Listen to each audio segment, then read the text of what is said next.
ये बेन करती हुई औरत कौन है?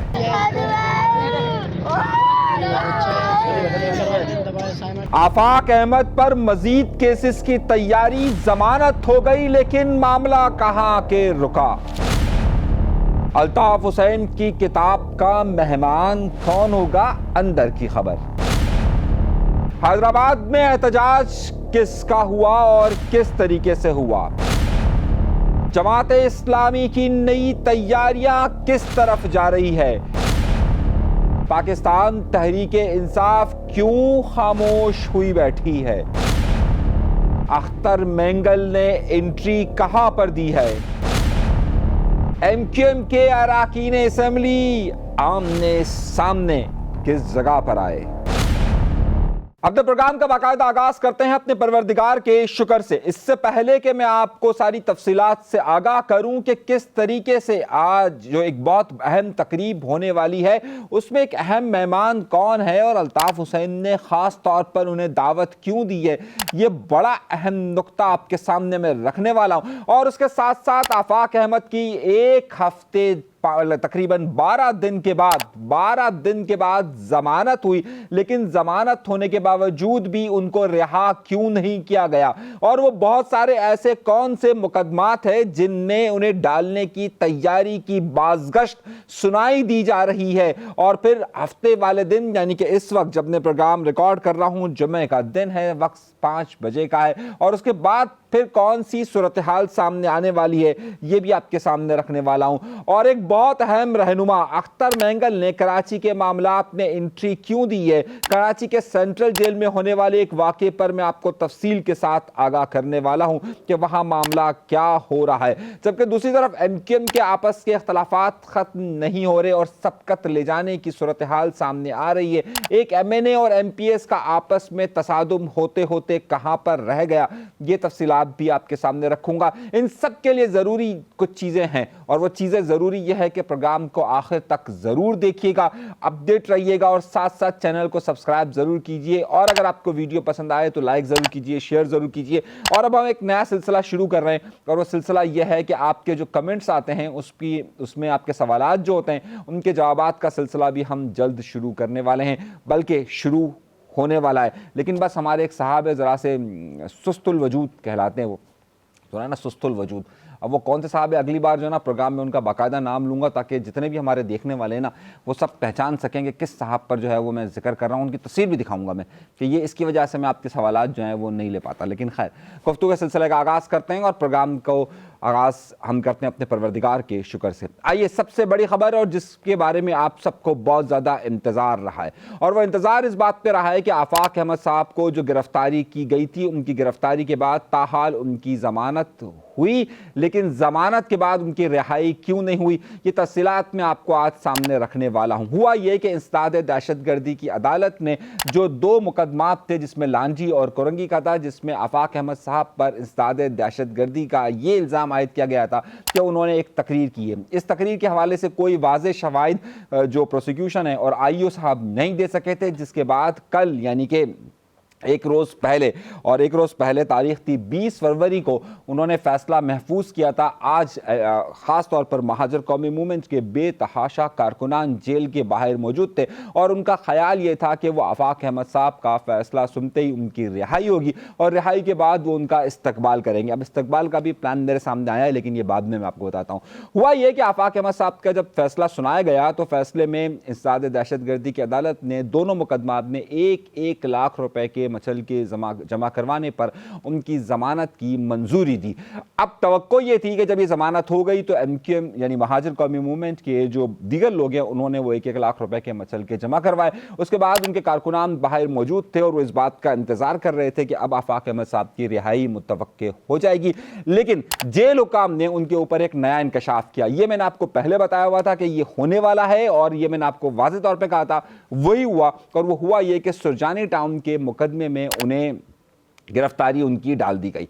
अब जाहिर है 2 मुकदमात में उनकी रिहाई हो चुकी थी, सुरजानी टाउन के एक और मुकदमे में उनको नामजद कर दिया गया। अब इस हवाले से समाअत हफ्ते के रोज़ यानी कि 22 तारीख को डिस्ट्रिक्ट एंड सेशन कोर्ट के अंदर होगी और अगर उसमें उनकी रिहाई हो जाती है तो फिर क्या होगा, आसान काम नहीं होगा। काम क्यों आसान नहीं होगा? क्योंकि आज इंसदाद दहशतगर्दी की अदालत में ये बाज़गश्त बार बार सुनी जा रही थी कि पीआईबी कॉलोनी के अंदर, यानी कि पीआईबी कॉलोनी थाने की हदूद के अंदर जो जेल चौरंगी पर जो पानी के टैंकर्स 5 नजरे आतिश हुए थे, उस हवाले से ये अफवाहें आज इंसदाद दहशतगर्दी की अदालत में जो लोग मौजूद थे वहाँ बार बार इस बात का जिक्र कर रहे थे कि उन्हें ख़तरा है कि आफाक अहमद साहब को इस हवाले से भी इनकी गिरफ्तारी डाली जा सकती है, जबकि उस दौरान आफाक अहमद साहब जेल में बंद थे। लेकिन ये कहा जा रहा था कि हो सकता है कि इसमें भी, क्योंकि मौजूदा हुकूमत जो है वो किसी तौर पर भी इस वक्त आफाक अहमद साहब को रिलीज़ नहीं करना चाहती है। उसकी सबसे बड़ी वजह यह है, क्या वजह है मैं आपको बताता हूँ, लेकिन पहले ये रोती हुई माँ का क्लिप देखिए क्या हुआ है।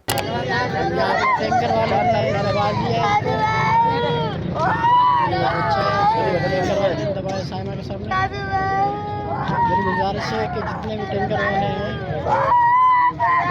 टैंकर वालों को जल्द से जल्द पकड़ा जाए। ये माँ रो रही है, बैन कर रही है।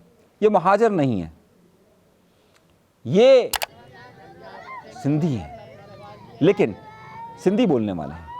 लेकिन इनका हादसा कहाँ पे पेश आया है? नई कराची के अंदर साइमा विलास के सामने एक पानी के टैंकर ने इस बच्चे की जान ले ली। फैमिली सब मौजूद थी, वहीं पर लाश पड़ी हुई थी और रो रहे थे। सड़क पर खड़े हुए शख्स को कत्ल कर दिया गया। और जब ये कत्ल हो रहे हैं और रोजाना की बुनियाद पर ये कत्ल हो रहे हैं, गुज़िश्ता रोज आपको मालूम होगा तैमूरिया थाने की हदूद के अंदर एक बच्चे को वाटर टैंकर ने शहीद कर दिया। आज सुबह के वक्त ये वाकया पेश आता है नई कराची के अंदर। इसमें किसी का ताल्लुक किसी ज़बान से नहीं है, इसमें किसी का ताल्लुक हर कौम से है। तमाम लोग इसमें शामिल हैं कि जो इसमें शहीद हो रहे हैं। और ये बात हमारी जो हुकूमत है, ख़ास तौर पर पाकिस्तान पीपल्स पार्टी की हुकूमत है, वो ये बात बार बार कह रही है कि जनाब ये क्योंकि शरपसंदी हो रही है इसलिए उनको गिरफ्तार किया गया है।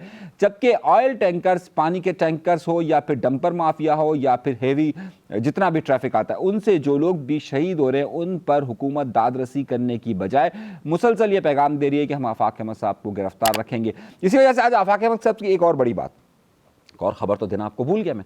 आफाक अहमद साहब ने वहां पर सहाफ़ियों से गुफ्तगू की है। उस सहाफ़ियों से गुफ्तगू करते हुए उनका यह बयान था कि हुकूमत ये चाहती है कि ये जो डंपर माफिया है ये इसके पीछे कौन है अब ये सबको पता है, और ख़ास तौर पर हुकूमत इसके पीछे नज़र आती है। और ये बात मैं बार बार कह रहा हूँ, इसीलिए, और अब मेरी बात हर घर तक पहुँच चुकी है, इसीलिए हुकूमत नहीं चाहती कि मुझे रिहा किया जाए। और मुझे खदशा है कि हुकूमत और हुकूमत के गैर एलानिया इत्तेहादी, गैर एलानिया इत्तेहादी कौन है ये आप समझ सकते हैं ना। यानी एक तो ऐलान करके इत्तेहादी होते हैं कि जनाब हम हुकूमत के इत्तेहादी, एक गैर एलानिया इत्तेहादी होते हैं। अब आप कोई भी समझ सकते हैं इसका, सही है, जो हुकूमत के साथ बैठते भी हैं, बातचीत भी करते हैं, सारे मामला भी तय करते हैं और अपोजिशन में भी होते हैं। आप समझ गए होंगे किसकी बात हो रही है। खैर, उन्होंने इस तरफ वाज़ेह इशारा लफ्ज़ों का उन्होंने इंतखाब किया और उन्होंने कहा है कि वो सब लोग नहीं चाहते कि मैं यहाँ से बाहर आऊँ, और लोगों में जो शऊर और आगाही आ चुकी है उसके ख़िलाफ़ मैं हुकूमत के ख़िलाफ़ एक दीवार बनकर खड़ा रहूँ और इन कत्ल आम को रोक सकूँ। दूसरी बात उन्होंने जिक्र किया कि जनाब अख्तर मेंगल साहब और जीडीए का के जिन्होंने कल उनकी रिहाई के लिए बयान दिया था।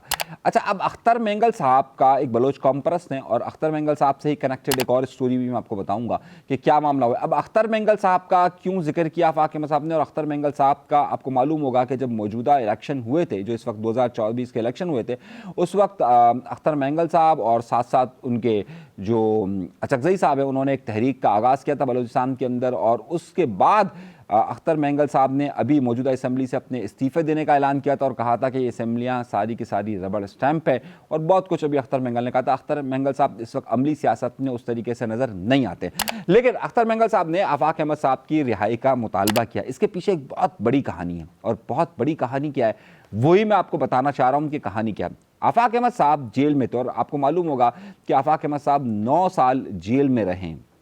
जब जेल में थे तो उस ज़माने में परवेज़ मुशर्रफ साहब के दौर में हुआ ये कि अख्तर मेंगल साहब को एक केस में बंद कर दिया गया, और जब अख्तर मेंगल साहब का जुर्म वो फिर किसी दिन ये किस्सा सुनाऊंगा कि आपको अख्तर मेंगल साहब को किस केस में बंद किया गया था कराची की जेल के अंदर।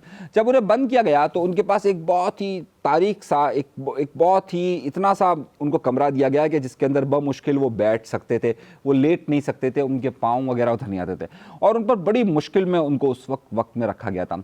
उस वक्त आफाक अहमद साहब भी जेल के अंदर थे, तो फिर आफाक अहमद साहब ने वहाँ पर अख्तर मेंगल को अपने साथ कमरे में मुंतकिल करवाया था और उसके बाद आफाक अहमद साहब और अख्तर मेंगल साहब दोनों एक ही कमरे के अंदर रहा करते थे। वो एक बड़ी लंबी कहानी के किस तरीके से हुआ था और अख्तर मेंगल साहब के और आफाक अहमद साहब के इस हवाले से काफ़ी ताल्लुकात है और अख्तर मेंगल साहब का ये बात को उन्होंने अक्सर लोग जानते हैं कि उस वक्त जब अख्तर मेंगल साहब पर और जो बलोच कौम परस्तों पर उस वक्त जो मूवमेंट हुई थी तो उसमें आफाक अहमद साहब का एक बड़ा किरदार रहा था अख्तर मेंगल साहब को उस वक्त जेल की मुश्किलात में, और क्योंकि उस वक्त की मुक़्तदरा क़ुव्वतें उनके बड़े ख़िलाफ़ थी तो उस वक्त उन्होंने काफ़ी साथ दिया था, इसीलिए अख्तर मेंगल साहब का सबसे पहले इस हवाले से स्टेटमेंट आया आफाक अहमद साहब का। एक लंबी कहानी है कि फिर कभी मैं आपको सुनाऊंगा कि क्या हुआ, लेकिन बलोच कौम परस्ती के हवाले से बात हो रही है तो अल्ताफ़ हुसैन साहब ने जो है ना बलूचिस्तान की तारीख़ के हवाले से एक किताब लिखी है। ये उनकी मेरे ख्याल से इसी अरसे के अंदर ये दूसरी या तीसरी किताब है, वो मुसलसल किताबें लिख रहे हैं। अब जब बलोच कौम परस्ती के हवाले से बात हुई है तो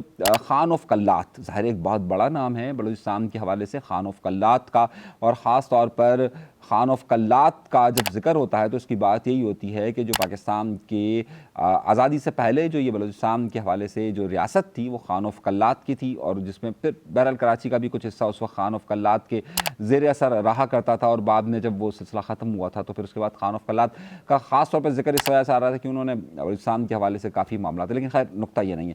तो अब अल्ताफ़ हुसैन साहब की किताब की तकरीबन रहनुमाई मेरे ख्याल से 22 या 23 तारीख को है और उसमें जो चीफ गेस्ट है वो खान ऑफ कल्लात है, यानी कि जो एक बड़ी बात या जो आइसोलेशन का कहा जा रहा था कि अल्ताफ़ हुसैन साहब इस वक्त आइसोलेशन में पॉलिटिक्स कर रहे हैं, तो इस किताब की तकरीब रहनुमाई में उनका आना जो है वो शायद इस बात को जाहिर करता है कि वो आइसोलेशन में नहीं है। दूसरी तरफ कराची शहर में भी उनके कारकुनान की जो सरगर्मियाँ हैं और जो वो चंदा इकट्ठा किया जा रहा है, वो बॉक्स ले लेकर जो वो जा रहे हैं, उसकी वजह से भी काफ़ी हलचल मची हुई है और अक्सर जगहों पर ये डिस्कशन हो रहा है कि जनाब क्या इन्हें दोबारा से एंट्री का मामला हो गए या नहीं हुए। बहरहाल ये सवालात सामने आ रहे हैं, अब इसके जवाबात किस तरीके से दिए जाते हैं या आइंदा दिनों के अंदर उनके ऊपर कोई मामलात होते हैं या नहीं होते हैं वो एक अलग बहस है, लेकिन ताल अभी इतलात ये हैं कि इस हवाले से शहर में उनकी वीडियोस बहुत ज़्यादा घूम रही है व्हाट्सएप में, दीगर जगहों पर कि जनाब ये लोग यहाँ पर इनका एंट्री का मामलात हो रहे हैं। दूसरी खबर ये हो गई।